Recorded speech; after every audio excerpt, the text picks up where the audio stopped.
Hello everyone, मैं हूं हीना और आप देख रहे हैं लीगल परसेप्शन। आज की वीडियो में हम समझेंगे रिट्स के बारे में, जो बहुत ही इम्पॉर्टेंट टॉपिक है।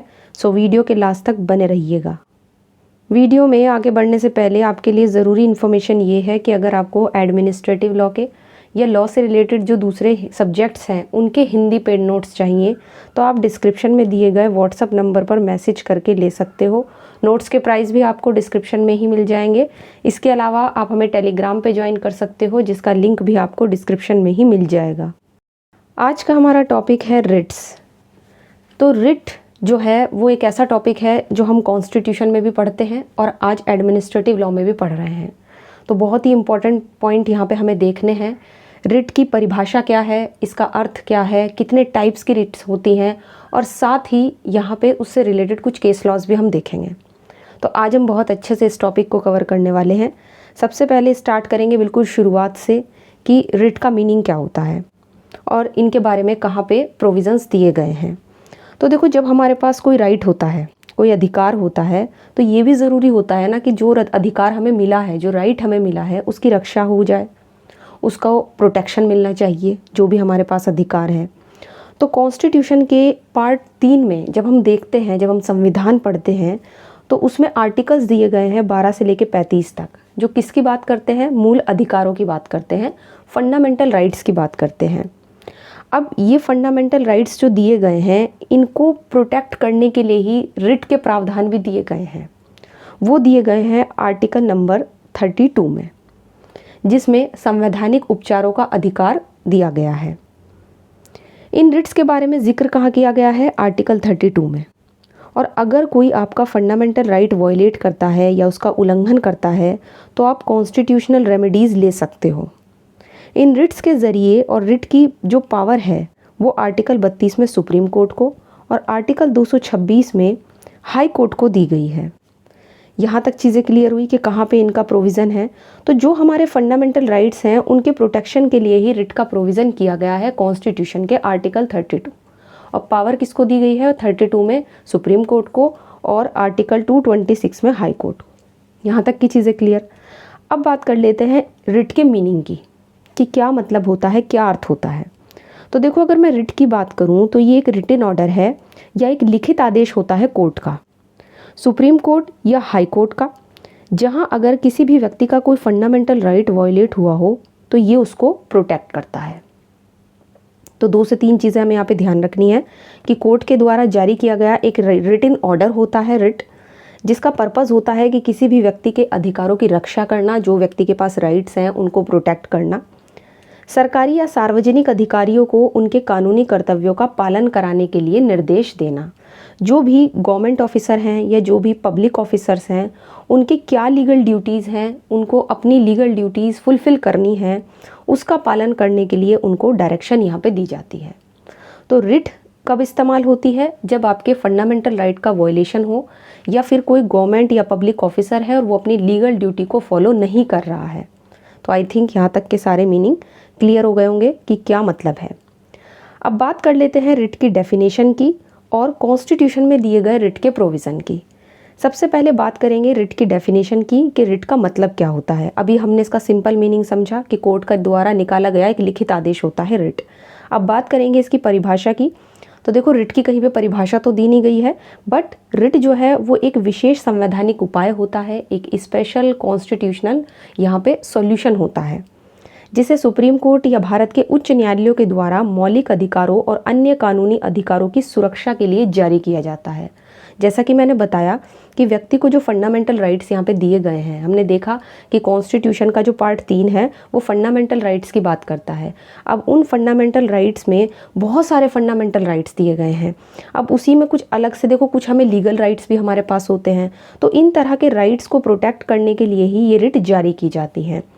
बात कर लेते हैं इंडियन कॉन्स्टिट्यूशन की। तो उसमें रिट जो है वो अंडर इंडियन कॉन्स्टिट्यूशन की बात करें तो जैसा कि मैंने बताया है कि आर्टिकल 32 और 226 जो है वो यहाँ पे रिट का जिक्र करता है। आर्टिकल 32 में सुप्रीम कोर्ट रिट जारी कर सकता है फंडामेंटल राइट्स के वायलेशन पर। अगर आपको रेमेडी चाहिए। और आर्टिकल 226 में हाई कोर्ट्स को पावर दी गई है कि वो रिट जारी कर सकते हैं फंडामेंटल राइट्स के वायलेशन पर भी और साथ ही साथ अदर राइट्स के वायलेशन पर भी। तो एक तरीके से अगर देखा जाए तो हाई कोर्ट्स की जो पावर है वो सुप्रीम कोर्ट के कंपैरिजन में थोड़ी ज़्यादा है। अब हम डिस्कस करेंगे रिट्स के टाइप की, कि रिट्स जो हैं वो कितने टाइप्स की होती हैं। तो बेसिकली अगर हम देखें आर्टिकल 32 को, तो उसमें 5 प्रकार की रिट्स का जिक्र किया गया है। सबसे पहली है बंदी प्रत्यक्षीकरण, जिसको हम बोलते हैं हैबियस कॉर्पस। नेक्स्ट आता है परमादेश यानी मैंडमस। थर्ड है प्रतिषेध यानी प्रोहिबिशन।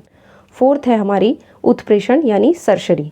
एंड फिफ्थ है अधिकार प्रच्छा यानी क्यो वारंटो। तो ये जो 5 प्रकार की रिट्स हैं ये हमारे लिए बहुत ज़्यादा इंपॉर्टेंट है इनके बारे में जानना। कॉन्स्टिट्यूशन का जब आर्टिकल 32 देखते हैं तो वहाँ पर ये लिखे हुए हैं कि इतने टाइप की रिट्स हैं। अब हम एक एक करके इन रिट को डिस्कस करेंगे, क्योंकि देखो बहुत ही इंपॉर्टेंट कॉन्सेप्ट है।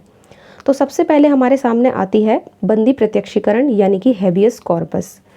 सबसे पहले हमें ध्यान देना है कि जो वर्ड है हैबियस कॉर्पस, ये क्या है? ये एक लेटिन वर्ड है, लेटिन शब्द है ये, जिसका सिंपल अगर हम वर्डली मीनिंग निकालें तो वर्डली मीनिंग है इसका to have the body of unlawful detention. क्या मतलब है? कि को प्रस्तुत किया जाए, कोई व्यक्ति है उसको प्रस्तुत किया जाए। किसी भी व्यक्ति को अवैध रूप से बंदी बनाए जाने के खिलाफ ये रिट यूज़ की जाती है। अगर किसी व्यक्ति को अनलॉफुल तरीके से डिटेन कर लिया हो बिना किसी लॉफुल रीज़न के, तब ये रिट जो है वो यूज़ होती है। अब यहाँ पे है ये कब जारी नहीं की जाएगी, ये चीज़ हमें पता होनी चाहिए कि कब भाई इस रिट का आप यूज़ नहीं कर सकते। हमने क्या पढ़ा? हमने पढ़ा कि भाई ये रिट तब यूज़ होती है जब किसी व्यक्ति को आप अनलॉफुली यहाँ पे डिटेन कर लो। लेकिन अब कब इसका यूज़ नहीं कर सकते? तो सबसे पहले जब डिटेन लॉफुल तरीके से हुआ हो, मतलब विधि के तहत किसी को डिटेन किया हो, किसी को निरुद्ध किया हो, तब आप इस रिट का यूज़ नहीं कर सकते हो। दूसरा, कोई भी लेजिस्लेचर है या कोर्ट की कंटेम्प्ट है, कंटेम्प्ट ऑफ कोर्ट है, उसके तहत अगर कार्यवाही की जा रही है और किसी को डिटेन कर लिया, तो भी यहाँ पे आप हैबियस कॉर्पस का यूज़ नहीं कर सकते हो। तो contempt of legislature and court के मामले में। थर्ड, सक्षम न्यायालय द्वारा निरोध, मतलब जब डिटेंशन जो हुआ है वो कॉम्पिटेंट कोर्ट के द्वारा हुआ है। कॉम्पिटेंट कोर्ट का मतलब हो गया सक्षम न्यायालय, कोर्ट के पास जुरिडिक्शन था कि वो उस व्यक्ति को डिटेन कर सके। तो तब भी आप ये नहीं कहोगे कि जो डिटेन है, जो डिटेंशन किया गया है वो अनलॉफुल तरीके से किया गया है। नेक्स्ट आता है निरोध न्यायालय के अधिकार क्षेत्र के बाहर। Detention of out of the jurisdiction of court, जब कोर्ट के जुरिस्डिक्शन के बाहर, जिस कोर्ट में आप हैबियस कॉर्पस डाल रहे हो उस कोर्ट के जुरिस्डिक्शन के बाहर किया गया है। तो अगर ऐसा है, अगर इनमें से कोई भी एक सिचुएशन है, तो हम हैबियस कॉर्पस का यूज़ नहीं कर सकते हो। ठीक, ये चीज़ हमें ध्यान रखनी है। तो यहाँ पे क्या होता है कि जब किसी व्यक्ति के संबंध में हैबियस कॉर्पस की रिट यहाँ पे डाली जाती है कोर्ट में, तो कोर्ट क्या करता है? मामले की जांच करता है। और अगर कोर्ट को लगता है कि हाँ भाई किसी व्यक्ति को अवैध रूप से, इलीगल तरीके से उसको बंदी बनाया गया है या उसको डिटेन किया गया है, तो कोर्ट क्या करता है? मामले की जांच करने के बाद उसको तुरंत छोड़ देने का ऑर्डर जारी करता है। और फिर यहाँ पे क्या होता है कि उस व्यक्ति को, जैसे हमने ये देखा कि उस व्यक्ति को यहाँ पे कोर्ट के सामने पेश करने की भी ज़रूरत नहीं है। ठीक है ना? तो यहाँ पे ये सारी चीज़ें हमें ध्यान रखनी है। और ये जो है ये किसके खिलाफ जारी की जाती है रिट, ये हमें पता होना चाहिए, पब्लिक अथॉरिटी या फिर प्राइवेट अथॉरिटी। ठीक है ना? दोनों के खिलाफ जारी हो सकती है ये। अब हम यहाँ पे इससे रिलेटेड केस लॉ देखेंगे, फिर नेक्स्ट रिट को डिस्कस करेंगे। सबसे पहले हम यहाँ पे जो केस लॉ देखेंगे वो सबसे इंपॉर्टेंट केस है सुनील बत्रा वर्सेस दिल्ली प्रशासन का। सुनील बत्रा वर्सेस दिल्ली प्रशासन का केस 1978 का केस है, लेकिन है बहुत इंपॉर्टेंट। इस मामले में सुप्रीम कोर्ट ने कहा कि इस रिट का प्रयोग, किसका? हैबियस कॉर्पस का, गिरफ्तार व्यक्ति को केवल गिरफ्तारी से मुक्त कराने के लिए ही नहीं, बल्कि जेल में बंद कैदी के साथ किए जा रहे जो अमानवीय व्यवहार है उससे भी संरक्षण देने के लिए किया जा सकता है।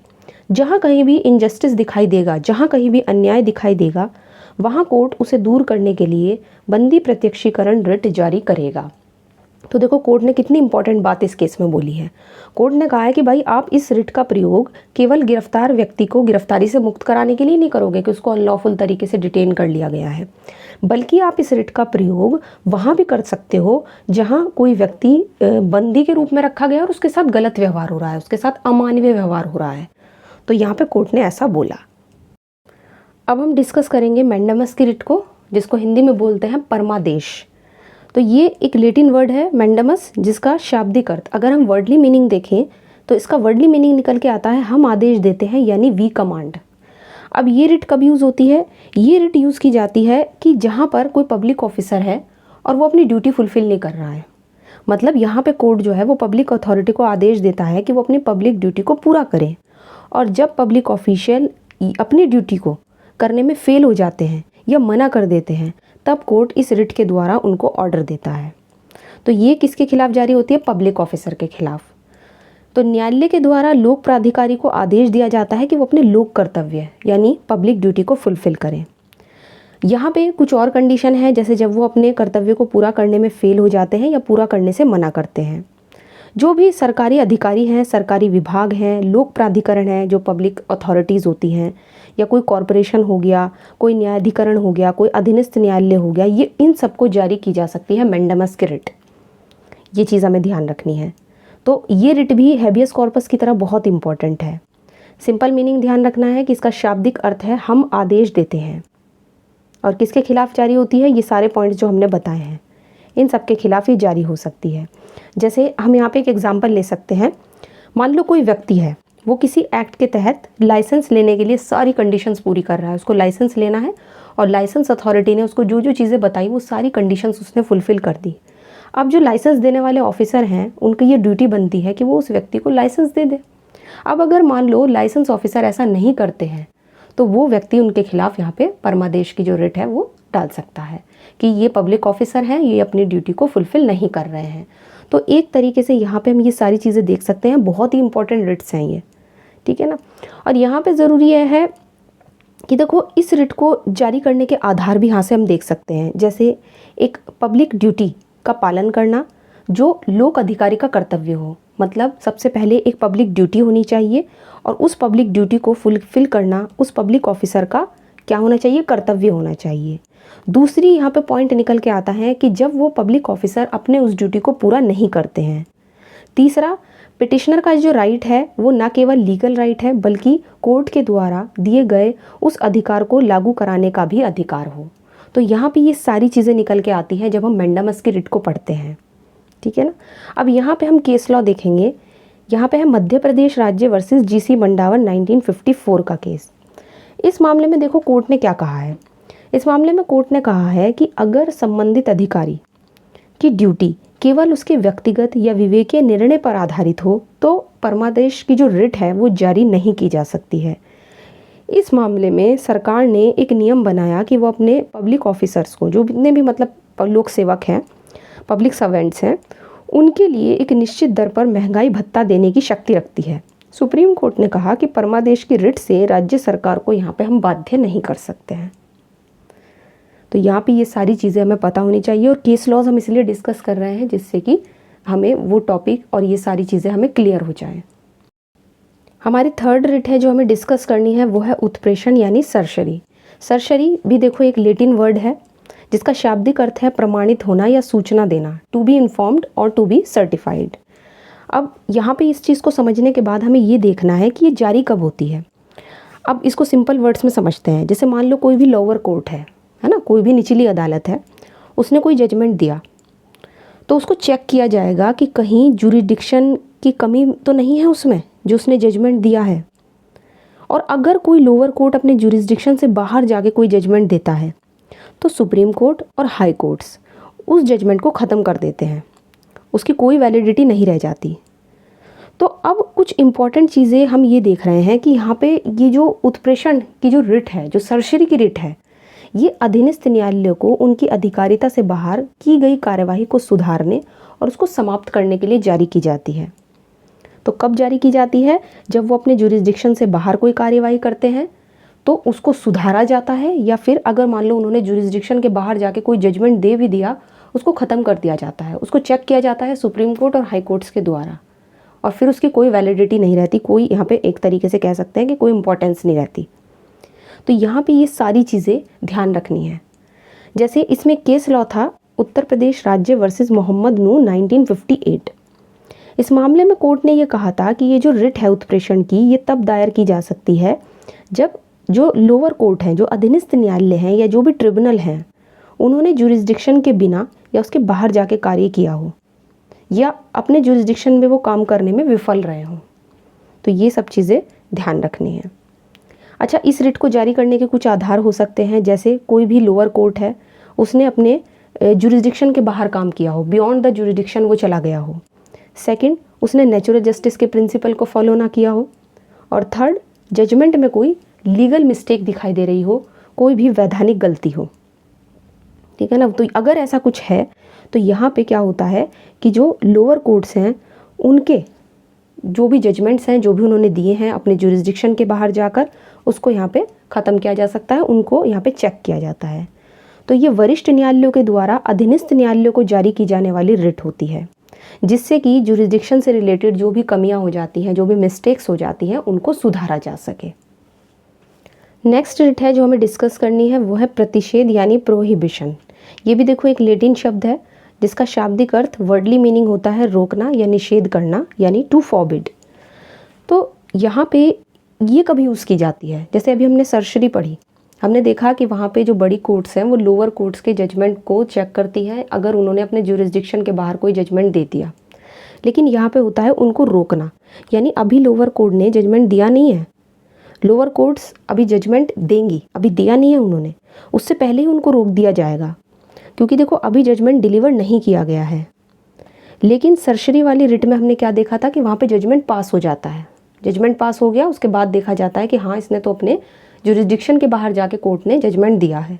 लेकिन यहाँ पे अभी कोर्ट जजमेंट देने वाला है, उसने जजमेंट दिया नहीं है, और सुप्रीम कोर्ट या हाई कोर्ट्स उसको देख रहे हैं, उसको रिव्यू कर रहे हैं वहाँ पे कि जो जजमेंट है वो इलीगल है अगर, तो उसको वहाँ पे ख़त्म कर देते हैं। लेकिन यहाँ पे अभी जब कोई अधीनस्थ न्यायालय है, कोई सबऑर्डिनेट कोर्ट है, या कोई भी न्यायाधिकरण है, कोई ट्रिब्यूनल वगैरह है, तो उन्होंने अपने अधिकार क्षेत्र के बाहर जाके वो कार्य कर रहे हों या भी करने वाले हों, तो उसको रोकना कि रुक जाओ अभी यहीं पे।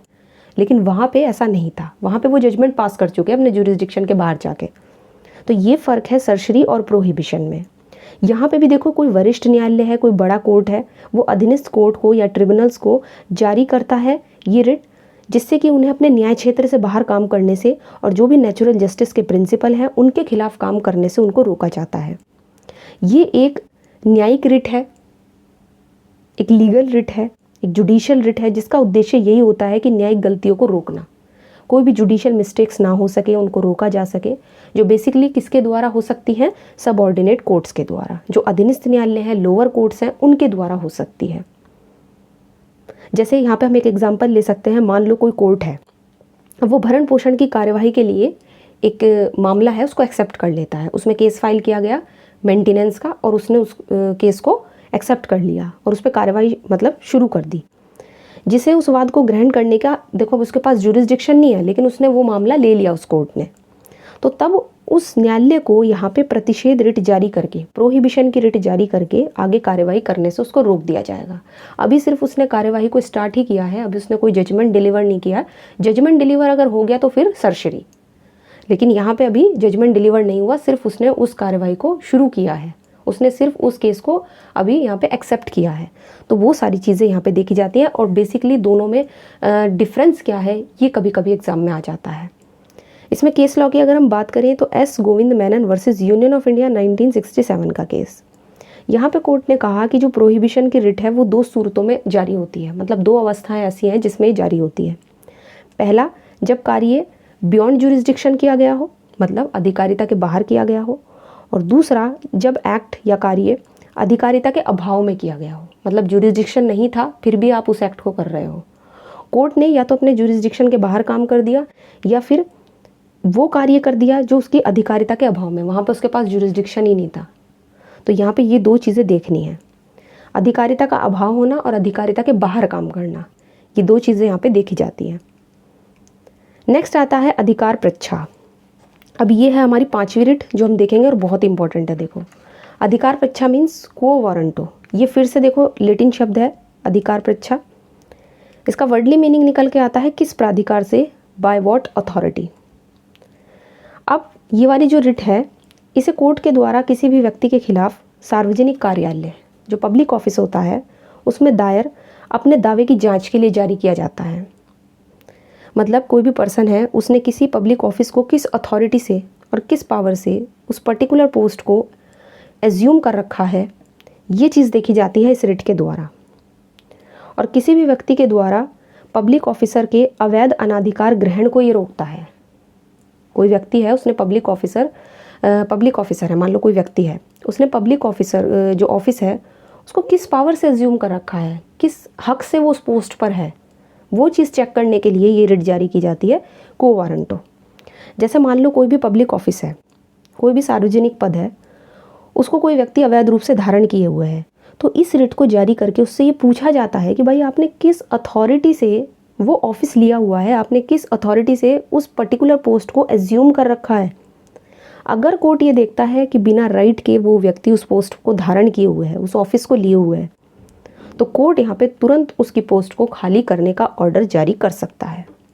तो बेसिकली यहाँ पे बात हो रही है पब्लिक ऑफिस की, कि उसने किस लीगल राइट से वो वहाँ पे काम कर रहा है। तो ये रिट कब जारी होती है? जब कोई ऑफिस एक पब्लिक ऑफिस हो, सबसे पहली चीज़, और दूसरी चीज़ हमारी आती है कि व्यक्ति को लीगली उस पोस्ट पर धारण करने का कोई राइट ना हो। उस पोस्ट पे वो तब भी हो जब उसके पास कोई लीगल राइट ना हो कि वो उस पर रहे ना रहे। तो ये चीज़ होनी चाहिए यहाँ पे।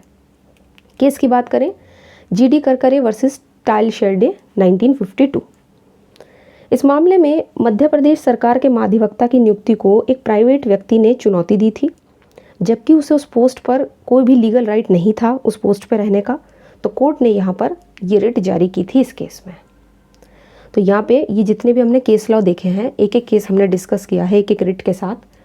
ये सीधा आपके इन्हीं रिट से डिटेल में यहाँ पे हमने डिस्कस किया है, और इस चीज़ को देखा है कि भाई ये जितने भी केस है ना, ये सब आपके उन्हीं रिट से डील करते हैं, इसीलिए सारे केसेस बहुत इंपॉर्टेंट हैं। तो एक बार हम लास्ट में ये सारी चीज़ें डिस्कस कर लेते हैं। जैसे हमने 5 प्रकार की रिट्स देखी।